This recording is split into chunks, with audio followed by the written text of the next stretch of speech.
कल तूने जाना भय क्या है। आज मैं तुझे उससे भी गहरी बात बताता हूं। जिससे तू सबसे ज्यादा डरता है वही तेरी सबसे बड़ी शक्ति छुपाए बैठा है। हाँ, सुनने में अजीब लगेगा पर यही सत्य है। तू जिस चीज से भागता है वो बार बार तेरे सामने क्यों आती है, कभी सोचा?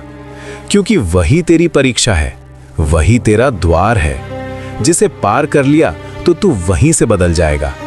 अगर तुझे असफलता का डर है तो समझ ले तेरे भीतर सफलता की क्षमता बहुत बड़ी है। अगर तुझे अकेलेपन से डर लगता है तो समझ ले तेरे भीतर खुद को जानने की गहराई है।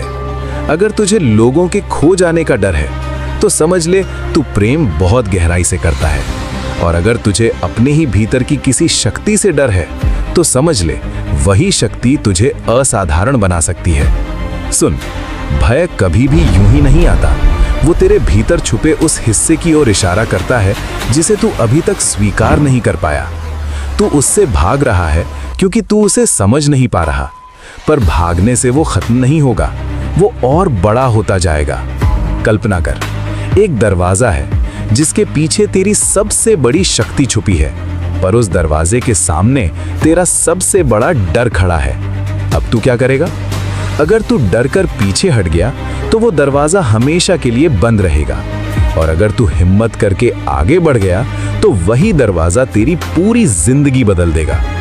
यही जीवन का नियम है। जहां डर है वहीं विकास है, जहां असहजता है वहीं परिवर्तन है, जहां तू रुकता है वहीं तू कमजोर पड़ता है, और जहां तू आगे बढ़ता है वहीं तू शक्तिशाली बनता है।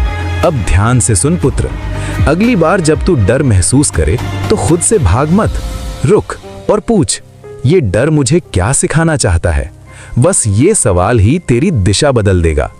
तू डर को दुश्मन समझता था, पर अब समझ, वो तेरा गुरु है।